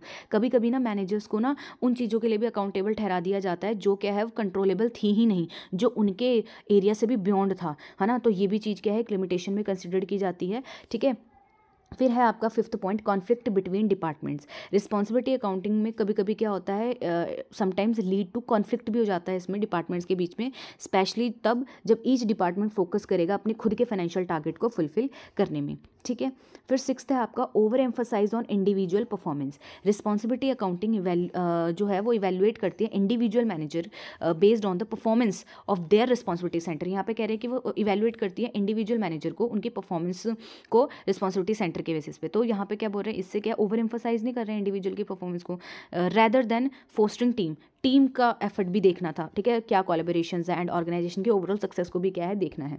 फिर सेवंथ हमारा difficulty in setting fair standard. Establish fair standard और एक्यूरेट परफॉर्मेंस स्टैंडर्ड और target, ये difficult होता है establish करना, specially वहाँ पे जहाँ पे एक्सटर्नल फैक्टर भी इन्फ्लुएंस करते हैं रिजल्ट को। तो जैसे फॉर एग्जांपल कि अगर ऐसे स्टैंडर्ड्स है जो कि एक्सटर्नल फैक्टर भी उसे अफेक्ट करते हैं तो फिर यहाँ पे क्या है डिफिकल्टी आती है। एट्थ है limited flexibility. Responsibility accounting system sometimes क्या है रिजिड होते हैं, स्ट्रिक्ट टारगेट होते हैं, परफॉर्मेंस इवैल्यूएशन इनके बेसिस पे की जाती है, तो फिर प्री डिटरमाइंड मैट्रिक्स के बेसिस पे की जाती है। तो क्या है कभी कभी इसमें फ्लेक्सिबिलिटी क्या है कम होती है। फिर है नाइन्थ हमारा data collection and reporting issues. Responsibility accounting में रिक्वायर होता है कि आपको एक्सटेंसिव और एक्यूरेट डाटा कलेक्शन चाहिए होता है ट्रैक करने के लिए परफॉर्मेंस को, जिससे क्या है टाइम कंज्यूमिंग और कॉस्टली भी ये कभी कभी क्या हो जाता है डिले अगर हो गया डाटा। फिर है narrow views of performance. Responsibility accounting क्या है फोकस करती है financial performance of individual centre और इग्नोर हो जाता है इसमें ब्रॉडर जो था ना नॉन फाइनेंशियल आउटकम या फिर ऑर्गेनाइजेशन के गोल इनका। फिर 11th है रिस्क ऑफ मैनिपुलेशन। मैनेजर्स कभी कभी क्या हो सकता है कि अगर डाटा है हो सकता है उसमें कुछ मैनिपुलेशन हो जाए। ठीक है, तो यहाँ पे फिर क्या हम कैसे एक पर्सन को मतलब कि परफॉर्मेंस के बेसिस पे या फिर जो भी टारगेट सेट किए थे उसके बेसिस पे जज कर सकते हैं। ठीक है, तो यहाँ पे क्या बोल रहे हैं कि अगर मान लो एक टारगेट दिया था अब उसको फुलफिल करने के लिए हो सकता है डाटा को मैनिपुलेट कर दिया जाए, तो यहाँ पे क्या है ये भी एक लिमिटेशन है। तो ये रही आपकी समरी ऑफ लिमिटेशन। तो यहाँ पे वो सारे पॉइंट्स लिखे हुए हैं। यहाँ इन कंक्लूजन क्या बोल रहे हैं कि while responsibility accounting is valuable tool. जो हमारा रिस्पॉन्सिबिलिटी अकाउंटिंग है ये एक बहुत ही वैल्यूएबल टूल है परफॉर्मेंस को मेजर करने के लिए और अकाउंटेबिलिटी को इन्हांस करने के लिए। पर इसमें कुछ लिमिटेशंस भी है, जिसको मैनेज अगर कर लिया जाए केयरफुली, ठीक है, टाइम पे, तो हम अवॉइड कर सकते हैं जो भी नेगेटिव कॉन्सिक्वेंसेज आ सकते हैं। ठीक है, फिर आपका नेक्स्ट क्वेश्चन है जो कि आपको एक स्टेटमेंट बेस्ड क्वेश्चन आया था और ये इंपॉर्टेंट है। Responsibility accounting is an important device for control discuss. तो ये क्वेश्चन आया है आपको कि जो रिस्पॉन्सिबिलिटी अकाउंटिंग है ना, ये एक डिवाइस है, बहुत ही इंपॉर्टेंट डिवाइस है कंट्रोल का। तो डिस्कस करो कैसे, ठीक है, इस स्टेटमेंट को बताओ। तो देख लेते हैं। रिस्पॉन्सिबिलिटी अकाउंटिंग एक क्रूशियल टूल है, इंपॉर्टेंट टूल है कंट्रोल करने का, कंट्रोल का, ठीक है, ऑर्गेनाइजेशन में, पर्टिकुलरली लार्ज और कॉम्प्लेक्स में ऑर्गेनाइजेशन में। तो ये हेल्प करता है इंश्योर करने में कि जो मैनेजर हैं, एम्प्लॉयज़ हैं, ठीक है, उन्हें हम अकाउंटेबल ठहरा सकते हैं उनके स्पेसिफिक एरिया ऑफ ऑपरेशन के लिए, ठीक है, जिससे होता क्या है, बेटर परफॉर्मेंस होती है, कॉस्ट में कंट्रोल होता है और डिसीजन मेकिंग अच्छे से हो जाती है। तो यहाँ पे अब हम देखते हैं कि कैसे रिस्पॉन्सिबिलिटी अकाउंटिंग के जो फंक्शंस है वो एक इंपॉर्टेंट है कंट्रोल डिवाइस। ठीक है, तो पहला है कि देखो क्लियर असाइनमेंट हो रही है यहाँ पे रिस्पॉन्सिबिलिटी की। तो अब अगर रिस्पॉन्सिबिलिटी अकाउंटिंग ना डिवाइड कर रही है ऑर्गेनाइजेशन के ऑपरेशन को डिफरेंट रिस्पॉन्सिबिलिटी सेंटर में, like cost, profit, revenue, investment centre. तो अब ये इंपॉर्टेंट क्यों है कंट्रोल के लिए, क्योंकि अगर आप एक बार असाइन कर दोगे हर एक सेंटर को, ठीक है, मतलब असाइन ई सेंटर, एक मैनेजर अगर हर एक सेंटर को दे दिया, तो अब ये रिस्पॉन्सिबिलिटी हो जाएगी उनके जो भी एरिया है उनकी, कि आपको इतना काम दिया है, ये सेट आपके लिए टारगेट हमने सेट किया है, आपको इसको परफॉर्म करना है। तो अब आप यहाँ पे कंट्रोलिंग कर सकते हो कि नहीं कर सकते हो। कंट्रोल का मतलब क्या है, आपको मतलब आप एक्चुअल को और जो आपने सेट किया था और जो एक्चुअल रिजल्ट आया उसे कंपेयर करो, डेविएशन देखो, अकाउंटेबल आपको पता होना चाहिए कि हाँ this person is responsible for this work, ठीक है, तो ये आपको पता होना चाहिए। तो आप क्या है, असाइन कर रहे हो जब रिस्पॉन्सिबिलिटी एक मैनेजर को, तो आप क्या है, कंट्रोल कर रहे हो ऑटोमेटिकली अपने टास्क को, ठीक है। इससे मॉनिटर कर सकते हो, आप कंट्रोल कर सकते हो एक्टिविटीज़ को कि हाँ जो एरिया में इसके थी वो इसने परफॉर्म की कि नहीं की, फिर उस अकॉर्डिंग आप अकाउंटेबल ठहरा सकते हो। तो एग्जांपल से आपको और क्लियर हो जाएगा। यहाँ पे एक प्रोडक्शन मैनेजर है जो रिस्पॉन्सिबल है कंट्रोल करने के लिए प्रोडक्शन कॉस्ट को, वाइल जो सेल्स मैनेजर है वो फोकस करेगा अचीव करने के लिए रेवेन्यू टारगेट को। तो यहाँ पे आपको पता है, ठीक है। फिर सेकंड है performance evaluation and control. Responsibility accounting ना अलाउ करती है मैनेजमेंट को कि वो इवैल्यूएट कर सकते हैं परफॉर्मेंस को कंपेयर करके एक्चुअल रिजल्ट को बजटेड और स्टैंडर्ड फिगर से। तो हर एक मैनेजर है जिसको इवैल्यूएट किया जाता है कि कैसे उन्होंने अपने फाइनेंशियल टारगेट्स को मीट किया अपने रिस्पॉन्सिबिलिटी सेंटर के। तो ये इंपॉर्टेंट क्यों है कंट्रोल के लिए, बाय रेगुलरली मॉनिटरिंग, क्योंकि एक बार अगर आप रेगुलरली वो कर रहे हो, मॉनिटर कर रहे हो उनके परफॉर्मेंस को, रिस्पॉन्सिबिलिटी अकाउंटिंग अनेबल करता है मैनेजर को कि वो अपनी डिटेक्ट कर सकते हैं इनएफिशिएंसीज को, ठीक है, कि कहाँ पे कॉस्ट ज़्यादा लग रही है, रेवेन्यू कहाँ कम हो रहा है। कॉन्टिन्यूस इवैल्यूएशन प्रोवाइड करता है एक फीडबैक मैकेनिज्म कि कैसे हम क्या है ऑपरेशन को और अच्छी तरीके से कर सकते हैं ऑर्गेनाइजेशन के गोल के अकॉर्डिंग। तो एग्जाम्पल देख लेते हैं। एक डिपार्टमेंट है जहाँ पे जो कॉस्ट एक्सीड कर गई बजट से, तो अब यह मैनेजमेंट क्या है देखेगी कि क्या क्या कॉजेज थे और फिर उस अकॉर्डिंग उसको ठीक करने के लिए क्या है मेजरेबल स्टेप्स लिए जाएंगे। थर्ड है मोटिवेशन एंड अकाउंटेबिलिटी। कह रहे व्हाट इज, इसका मतलब क्या है, रिस्पॉन्सिबिलिटी अकाउंटिंग ना मोटिवेट करती है मैनेजर को कि बाय होल्डिंग देम अकाउंटेबल, कि अब वो अकाउंटेबल है उनके परफॉर्मेंस के लिए। तो अब क्या है, उन्हें है कि भाई मेरे को इसके लिए जवाबदेही है मेरी, तो मुझे क्या है काम करना है, अच्छे से अपने फाइनेंशियल टारगेट्स को मीट करना है, ठीक है। और फिर अगर रिवॉर्ड सिस्टम होगा तो क्या है ये एक मोटिवेशन के तौर पर भी काम करता है। एग्जाम्पल देखते हैं। कॉस्ट सेंटर मैनेजर है वो क्या है ये देखेगा कि कैसे रिड्यूस किया जा सकता है वेस्ट को और लोअर किया जा सकता है कॉस्ट को, क्योंकि उसे पता है कि उसको टारगेट मीट करने हैं, कॉस्ट को कंट्रोल करना है, क्योंकि उसकी इसी बेसिस पे परफॉर्मेंस जज की जाएगी, ठीक है। फिर है decentralised decision making. Responsibility accounting allow करती है allows for the decentralisation by empowering, क्योंकि इसमें लोअर लेवल मैनेजर्स है जो वो क्या अपने अपने लेवल पे अपने एरिया में क्या ले सकते हैं, डिसीजन ले सकते हैं, ठीक है। तो ये इंपॉर्टेंट क्यों है कंट्रोल के लिए, तो डिसेंट्रलाइजेशन अगर हो गई या डिसेंट्रलाइज्ड डिसीजन मेकिंग ना हेल्प करते हैं इंप्रूव करने में कंट्रोल सिस्टम को, क्योंकि मैनेजर अपने अपने लेवल पे देख लेंगे ना कि हाँ कहाँ डेविएशन आ रही है, क्विक वो क्या डिसीजन ले सकते हैं, इन्फॉर्म्ड डिसीजन ले सकते हैं।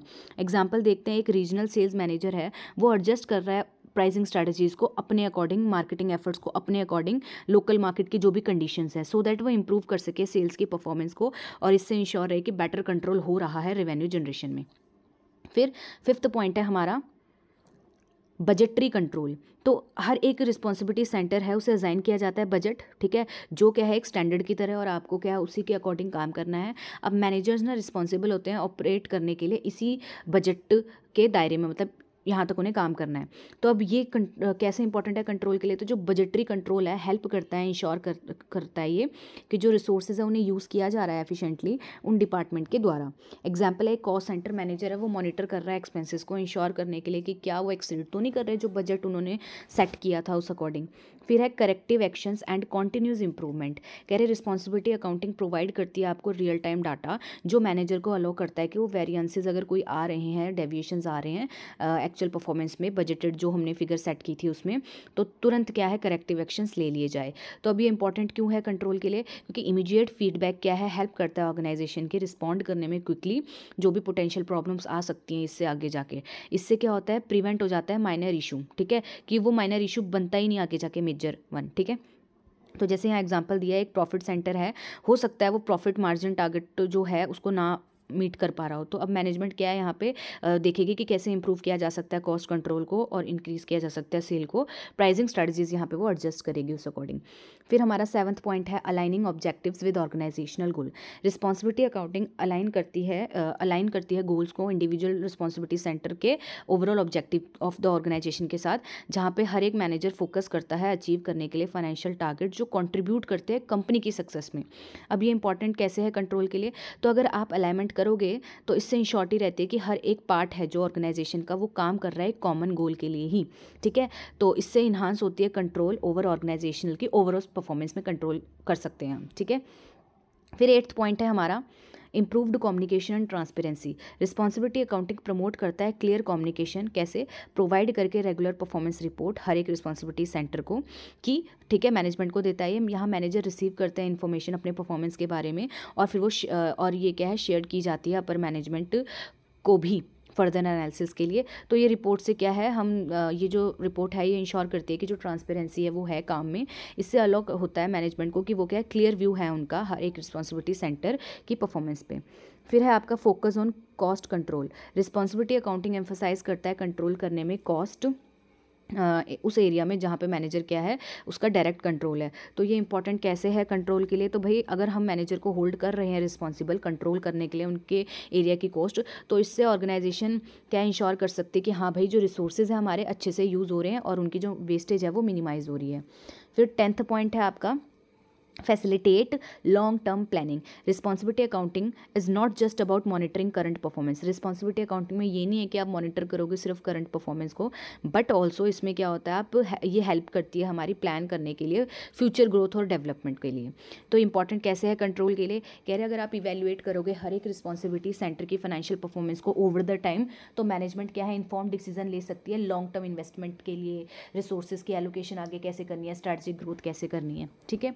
फिर है आपका इसकी समरी बताइए, ये सारे पॉइंट्स बताए हैं, लास्ट में हम देख लेते हैं रिस्पॉन्सिबिलिटी अकाउंटिंग क्या है। एक इसेंशियल है कंट्रोल डिवाइस, ठीक है, जो हेल्प करता है ऑर्गेनाइजेशन की कि इंश्योरिटी रहे कि जो ऑपरेशंस है वो स्मूथली चल रहे हैं, एफिशिएंटली चल रहे हैं। कैसे, इसमें हम असाइन करते हैं, उनको अकाउंटेबिलिटी देते हैं, ठीक है, स्पेसिफिक मैनेजर को जो क्या है प्रोवाइडिंग परफॉर्मेंस डाटा, उनको उनकी परफॉर्मेंस डाटा दिया जाता है, ठीक है। और इससे क्या है ओवरऑल हमें ये देखना होता है कि जो रिस्पॉन्सिबिलिटी अकाउंटिंग है ये अनेबल करती है कि बेटर डिसीजन मेकिंग हो सके, कॉस्ट कंट्रोल अच्छे से हो जाए and alignment with organisational goal हो, ठीक है। फिर आपका ये लास्ट क्वेश्चन है, the aim of responsibility accounting is not to place blame, instead it is to evaluate performance. देखो हमारा जो रिस्पॉन्सिबिलिटी अकाउंटिंग करने का ये मकसद नहीं है, ये ऑब्जेक्टिव नहीं है कि हमें ब्लेम डालना है, नहीं। इंस्टेड हमारा तो ये है पॉइंट ऑफ व्यू या फिर ये ऑब्जेक्टिव है कि हमें इवैल्यूएट करनी है परफॉर्मेंस और फिर प्रोवाइड करना है feedback so that future operations क्या है और अच्छे से इंप्रूव हो जाएं। तो यही क्वेश्चन पूछा आपसे, इसको डिस्कस करो। ये स्टेटमेंट बेस्ड क्वेश्चन था आपका। तो एक बार मैं क्वेश्चन को दोबारा रिपीट कर देती हूँ कि जो एम है रिस्पॉन्सिबिलिटी अकाउंटिंग का वो ये नहीं है कि आप क्या है अकाउंटिंग इज़ नॉट टू, यहाँ लिखा है कि the aim of responsibility accounting is not to place blame, instead it is to evaluate performance and provide feedback so that जो फ्यूचर ऑपरेशंस है उन्हें क्या है इंप्रूव किया जाए। तो डिस्कस करो इसको, ठीक है। तो ये हम क्या है डिस्कस कर लेते हैं। तो क्या बोल रहे हैं कि जो स्टेटमेंट है ना कि aim of responsibility accounting is not to place blame but to evaluate performance and provide feedback so that future operation can be improved, ये रिफ्लेक्ट करता है द ट्रू इसेंस की ये मतलब ये रिफ्लेक्ट करता है एक्चुअल में रिस्पॉन्सिबिलिटी अकाउंटिंग का मीनिंग, उसका इसेंस क्यों आया, ठीक है, क्या इसेंस है रिस्पॉन्सिबिलिटी अकाउंटिंग का, ये इस लाइन ने बता दिया। ये एम्फोसाइज करता है कि कंस्ट्रक्टिव मैनेजमेंट प्रैक्टिसेस कर रहे हैं हम, जिसमें हम फोकस कर रहे हैं कि हमें ना इन्हांस करनी है परफॉर्मेंस, ना कि किसी को पनिश करना है कि हाँ भाई शॉर्ट कमिंग आ गई तो फिर अब आपको ब्लेम किया जा रहा है। नहीं नहीं, ऐसा नहीं है। इसका एसेंस ये है कि आप क्या है, रिस्पॉन्सिबिलिटी अकाउंटिंग कर ही इसलिए रहे हैं हम कि आप कंस्ट्रक्टिव मैनेजमेंट, मतलब कि आप उस जो भी चीज़ है उससे फिर हम अपने आप को फ्यूचर में क्या है, फ्यूचर ऑपरेशंस क्या है उसके इंप्रूव कर सके, उसके फीडबैक से, जो भी फीडबैक हमें मिल रहा है आज की डेट में। तो फर्स्ट पॉइंट इसको हम डिस्कस कर लेते हैं, इवैल्यूएशंस ओवर ब्लेम। देखो इसमें हम क्या करते हैं, इवैल्यूएशन करते हैं ना कि ब्लेम करते हैं। कह रहे रिस्पॉन्सिबिलिटी अकाउंटिंग में ना हमारा ये एम होता है कि हमें असेस करनी है परफॉर्मेंस डिफरेंट रिस्पॉन्सिबिलिटी सेंटर की, लाइक कॉस्ट हो गया, रिवेन्यू हो गया, प्रॉफिट हो गया, इन्वेस्टमेंट हो गया। हर एक मैनेजर है जो उसे अकाउंटेबल किया जाता है, ठहराया जाता है उसकी फाइनेंशियल परफॉर्मेंस के बेसिस पे जो भी उसके एरिया की थी। बट जो गोल है ना हमारा इवैल्यूएशन का, वो ये है कि कितने अच्छे से उन्होंने रिसोर्सेज को यूज़ किया, ठीक है, कैसे उन्होंने ऑपरेशंस किए, ठीक है, कैसे उन्होंने ऑपरेशंस को मैनेज किया। Not to pinpoint individual fault, ना कि हम इंडिविजुअल का फॉल्ट निकाल रहे हैं कि क्यों नहीं किया ये सब, ठीक है। कंस्ट्रक्टिव अप्रोच कैसे, देखो अब ये जो सिस्टम है ये डिज़ाइन इसीलिए किया गया है कि अब इवेलुएट करो आउटकम्स को एंड आइडेंटिफाई करो कि कहाँ पे हम और अच्छे तरीके से कर सकते हैं, ठीक है। एग्जाम्पल देख लो कि एक कॉस्ट सेंटर है, ठीक है, has higher than expected labour cost, तो वहाँ पे ना कॉस्ट ज़्यादा आ गई है। अब यहाँ एनालिसिस किया जाएगा, ठीक है, कि फोकस किया जाएगा यहाँ पे कि कौन कौन से फैक्टर्स थे, लाइक ट्रेनिंग, शेड्यूलिंग और इक्विपमेंट एफिशिएंसी, रेदर देन ये अज्यूम किया जाएगा कि जो मैनेजर है उसे जो मैनेजर है उसी ने क्या है मतलब एक्ट किया ऐसे, ठीक है। तो ये नहीं देखा जाएगा, बल्कि ये देखा जाएगा कौन कौन से फैक्टर्स थे इसके पीछे जो कि ऐसा हो गया। फिर है second, feedback for continuous improvement. इसमें क्या होता है, रिस्पॉन्सिबिलिटी अकाउंटिंग ना प्रोवाइड करती है रेगुलर एक स्ट्रक्चर्ड फीडबैक मैनेजर को उनके परफॉर्मेंस के बारे में, ठीक है। जो भी फीडबैक है ये हाईलाइट करता है उनकी सक्सेस क्या क्या है और कहाँ पे क्या है उनको ज़रूरत है इंप्रूवमेंट की। तो अब ये हेल्प कैसे करता है, ये इंप्रूव करेगा आगे जाके ऑपरेशंस को। अब ये फीडबैक लूप है जो ये क्रिएट करेगा, कैसे हुआ क्रिएट, रिस्पॉन्सिबिलिटी अकाउंटिंग के थ्रू। अब इसने अलॉ किया मैनेजर को कि हाँ भाई वो क्या है इन्फॉर्म डिसीजन ले सकते हैं, उस अकॉर्डिंग एडजस्ट कर सकते हैं स्ट्रैटेजीज़ को, ठीक है, जो भी ज़रूरत है। तो एग्जाम्पल है एक रिवेन्यू सेंटर है, हो सकता है वो क्या है जो भी उसके टारगेट थे वो ना मीट कर पा रहा हो। तो अब ये सिस्टम क्या है, फीडबैक देगा कि भाई इन एक्सटर्नल फैक्टर्स हैं, मार्केट कंडीशन ऐसी है या फिर इंटरनल इश्यूज ऐसे हैं, तो आप क्या है इनको देखो। तो फिर इस बेसिस पे क्या है, या फिर नेक्स्ट टाइम या फिर अभी ये चीज़ों को फिर देखा जाएगा। थर्ड है हमारा इनकरेज अकाउंटेबिलिटी नॉट पनिशमेंट। कह रहे रिस्पॉन्सिबिलिटी अकाउंटिंग इनकरेज करता है अकाउंटेबिलिटी फॉर परफॉर्मेंस, कि अकाउंटेबिलिटी क्या है होनी चाहिए आपकी परफॉर्मेंस के बेसिस पे, ना कि क्या है यहाँ पे कि मतलब पनिश करना है। मैनेजर क्या है, मैनेजर को यहाँ पे उस एरिया का पूरा वो दे दिया जाता है अकाउंटेबिलिटी कि आपको ये अचीव करके देना है, आपकी इस बेसिस पे परफॉर्मेंस इवेल्युएट की जाएगी फेयरली, ठीक है। तो इससे होता क्या है, पॉजिटिव इंपैक्ट पड़ता है मोरल में। कह रहे जब ये सिस्टम है ना, when the system is not about blame, जब जो सिस्टम है अगर ये मतलब ऐसा सिस्टम है जहाँ पे ब्लेम नहीं है, तो यहाँ पे क्या है, अगर आप उनको क्या है उनका बताओगे कि हाँ यहाँ पे ये अकाउंटेबिलिटी है, तो वो उसमें इंप्रूवमेंट आएगी, ठीक है, हेल्दियर वर्क इन्वायरमेंट होगा, मैनेजर यहाँ पे फील करेंगे सपोर्टेड, ना कि डरा हुआ। तो जो यहाँ पे ये इनकरेज करे, ऐसा होना चाहिए रिस्पॉन्सिबिलिटी सेंटर जो इनकरेज करे कि हार्ड वर्क करना है, अच्छे से रिजल्ट क्या है हमें जो सेट किए गए हैं टारगेट उसको क्या अच्छे से करना है। तो यहाँ एग्जाम्पल दे रखा है, आप क्या है देख सकते हैं। फिर फोर्थ है data driven decision making. Responsibility accounting heavily based होती है क्वांटिटेटिव डाटा के बेसिस पे, कॉस्ट, रेवेन्यू, प्रॉफिट के रिगार्डिंग। ये डाटा अलाउ करता है आगे ऑब्जेक्टिव इवैल्यूएशन ऑफ परफॉर्मेंस का। इसमें क्या है, रोल इन परफॉर्मेंस इंप्रूवमेंट की जब फोकस करते हैं ना मेजरेबल डाटा में, ऑन मेजरेबल डाटा, तो जो मैनेजर है वो क्या है मोर इन्फॉर्म्ड डिसीजन ले सकते हैं और एडजस्ट कर सकते हैं उस अकॉर्डिंग स्ट्रैटेजीज़ को, ठीक है, फॉर बेटर फ्यूचर परफॉर्मेंस, की उनके आगे जाके वो क्या और अच्छे से परफॉर्म कर सके। इसमें वो देखते हैं कि कैसे उन्होंने कैसे रिसोर्सेज यूज़ किए, कहाँ पे क्या है उनको इम्प्रूवमेंट की ज़रूरत है, ये सब। फिर है हमारा next, identify process and system failure. What it mean, इसका मतलब रिस्पॉन्सिबिलिटी अकाउंटिंग हेल्प करती है आइडेंटिफाई करने में कि कहाँ कहाँ फेलियर रह गए हमारे, ठीक है, कहाँ कहाँ पे हमने अच्छे से नहीं काम किया, ठीक है। तो परफॉर्मेंस को, अगर हमारा परफॉर्मेंस मीट नहीं कर पाया टारगेट को, तो कहीं ना कहीं क्या है वो हमने जो जैसे सिस्टम सेट किया था उसमें कहीं ना कहीं गलती हुई होगी, या फिर इनएडिक्वेट रिसोर्सेज एलोकेट कर दिए होंगे, या ज़्यादा रिस्पॉन्सिबिलिटी दे दी होगी, या ज़्यादा मतलब कम अथॉरिटी दी हो, ठीक है। तो ये चीज़ें देखी जाती है। फिर हाउ इट हेल्प इंप्रूवमेंट, ये कैसे आगे जाके इंप्रूवमेंट में आपको हेल्प करेगी। कह रहे जब आइडेंटिफाई करोगे ना आपकी इनएफिशिएंसीज कहाँ थी, तो रिस्पॉन्सिबिलिटी अकाउंटिंग ये अलाउ करती है मैनेजमेंट को कि वो दोबारा से क्या है रिफाइन कर सकते हैं, वर्क फ्लो को इम्प्रूव कर सकते हैं, रिसोर्सेज के एलोकेशन को एलिमिनेट कर सकते हैं जो भी ये हिंड्रेंस आ रही है हमारे परफॉर्मेंस में। फिर नेक्स्ट है आपका इनकरेजिंग कोलैबोरेटिव प्रॉब्लम सॉल्विंग। कह रहे रिस्पॉन्सिबिलिटी अकाउंटिंग इनकरेज करती है कोलैबोरेटिव अप्रोच को, ठीक है, प्रॉब्लम सॉल्विंग के लिए। कह रहे अगर परफॉर्मेंस मान लो फॉल कर रहा है, ठीक है, तो यहाँ पे मैनेजर के साथ काम किया जाएगा, ठीक है, और उनको क्या है मतलब ये कोलैबोरेटिव अप्रोच होगी, ठीक है, कि सॉल्यूशंस ढूंढने पे फोकस किया जाएगा। तो इंप्रूव कैसे करेगा ये फ्यूचर ऑपरेशंस को। कह रहे अगर कोलैबोरेशन है ये प्रमोट करती है एक ऐसा कल्चर ऑफ लर्निंग जहाँ पे मैनेजर सीखता है, ठीक है, कि और कैसे कैसे मैं इसे ठीक कर सकता था, ठीक है, सो दैट वो आगे जाके परफॉर्मेंस क्या है उसकी और अच्छे से हो जाए। फिर है आपका 7th point, developing better manager. इससे होगा क्या, रिस्पॉन्सिबिलिटी अकाउंटिंग एक ऐसा टूल है जो डेवलप करता है मैनेजमेंट स्किल्स को भी। रेगुलर फीडबैक आपको मिल रहा है, परफॉर्मेंस इवैल्यूएशन हो रही है आपकी, तो मैनेजर यहाँ पे लर्न कर सकता है कि क्या काम उसे करना चाहिए, क्या काम उसे नहीं करना था, रियल टाइम में उसे पता लग जाता है, जिससे क्या है वो अपनी स्ट्रैटेजीज़ को और अच्छे से लगा सकता है। अब ये हेल्प कैसे करता है इंप्रूवमेंट में, तो जब focus bye focusing on performance, जब हम फोकस करेंगे परफॉर्मेंस पे इंप्रूवमेंट में, ना कि ब्लेम में, तो जो मैनेजर है वो क्या है उसके पास अपॉर्चुनिटी है कि वो क्या है सीख सकता है न्यू अप्रोचेस को, ठीक है, डेवलप कर सकता है लीडरशिप स्किल्स को। कॉन्टिन्यूस लर्निंग कंट्रीब्यूट करती है एक बेटर डिसीजन मेकिंग में, और अच्छी तरीके से फिर वो आगे जाके क्या ओवर द टाइम जो ऑपरेशंस है कंपनी के वो हो जाते हैं। फिर हमारा 8th पॉइंट है ट्रांसपेरेंसी इन ऑपरेशन। कह रहे रिस्पॉन्सिबिलिटी अकाउंटिंग ना प्रमोट करती है ट्रांसपेरेंसी, कैसे, बाय प्रोवाइडिंग क्लियर डाटा। वो आपको क्लियर डाटा देती है कि कैसे हर एक डिपार्टमेंट या फिर रिस्पॉन्सिबिलिटी सेंटर क्या है परफॉर्म कर रहा है। इससे होता क्या है कि ईजियर हो जाता है देखना कि कहाँ कौन कौन सा एरिया है जहाँ पे क्या है बहुत अच्छा हो रहा है, एक्सीलेंसी हो रही है, और कहाँ कहाँ पे क्या है ज़रूरत है इम्प्रूवमेंट की। तो ये हेल्प कैसे करता है इम्प्रूवमेंट में, तो जब ट्रांसपेरेंसी होती है ना तो इंश्योरिटी बनी रहती है कि हर कोई दैट एवरीवन फ्रॉम मैनेजर से लेके टॉप एग्जीक्यूटिव तक वो अवेयर है परफॉर्मेंस ट्रेंड के बारे में। इससे क्या है और इन्फॉर्म्ड डिसीजन मेकिंग हो सकती है, ठीक है। फिर नेक्स्ट है हमारा, अब हम इसका कंक्लूजन देख लेते हैं। तो जो मेन पर्पस है रिस्पॉन्सिबिलिटी अकाउंटिंग का वो यही है कि इवैल्यूएट करना है परफॉर्मेंस को फेयरली एंड प्रोवाइड करना है फीडबैक मैनेजर को, सो दैट वो इंप्रूव कर सके ऑपरेशंस को फ्यूचर में। ये प्रमोट करता है अकाउंटेबिलिटी को, कॉन्टिन्यूस इंप्रूवमेंट को, और एक कोलैबोरेशन को, ठीक है। इसमें हम फोकस करते हैं करेक्टिव प्रोसेस में एंड सिस्टम में, ना कि ब्लेम करने में। बाय डूइंग दिस, अगर जब हम ये करेंगे तो इससे इंश्योरिटी रहती है कि जो ऑर्गेनाइजेशन है वो ऑपरेट कर रही है अच्छे से, और जो मैनेजर हैं वो क्या है और अच्छे से क्या है बेटर डिसीजन मेकिंग आगे कर रहे हैं। अल्टीमेट गोल है हमारा रिस्पॉन्सिबिलिटी अकाउंटिंग का कि क्रिएट करना है एक पॉजिटिव इन्वायरमेंट ग्रोथ के लिए, जहाँ पे जो मैनेजर हैं, ठीक है, आर गिवन द टूल्स, उन्हें टूल्स दिए जाते हैं, सपोर्ट दिए जाते हैं, सो दैट वो ऑप्टिमाइज कर सके अपने ऑपरेशंस को एंड कॉन्ट्रीब्यूट कर सके ओवरऑल सक्सेस ऑर्गेनाइजेशन की, ठीक है। तो ये था आपका रिस्पॉन्सिबिलिटी अकाउंटिंग का चैप्टर। इसमें से जितने भी प्रीवियस ईयर बेस्ड क्वेश्चंस थे वो हमने कर लिए।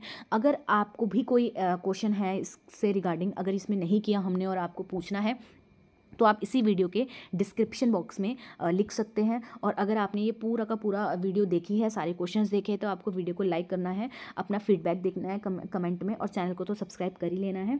एंड इस वीडियो को ज़्यादा से ज़्यादा शेयर करना है अपने फ्रेंड्स के साथ। हमने इस सब्जेक्ट के और भी इंपॉर्टेंट क्वेश्चन आंसर्स किए हैं और चैप्टर वाइज भी किए हैं, तो आप चैप्टर वाइज देख लेना, प्लेलिस्ट आपको मिल जाएगी चैनल पर। और भी आपके सेमेस्टर्स के, ये 5th सेमेस्टर का सब्जेक्ट है आपका, और भी हमने अलग अलग सेमेस्टर्स के क्या हैं सब्जेक्ट्स के क्वेश्चन आंसर्स जो कि प्रीवियस ईयर बेस्ड क्वेश्चन है जो आपको कॉलेज और यूनिवर्सिटी एग्जाम में आए हैं वो किए हैं। नहीं देखे तो देख लेना, और टेलीग्राम का लिंक भी है डिस्क्रिप्शन बॉक्स में, वो भी ज्वाइन कर लेना अपडेट्स के लिए। तो मिलते हैं नेक्स्ट वीडियो में एक नेक्स्ट चैप्टर के साथ। तब तक के लिए thank you for watching this video.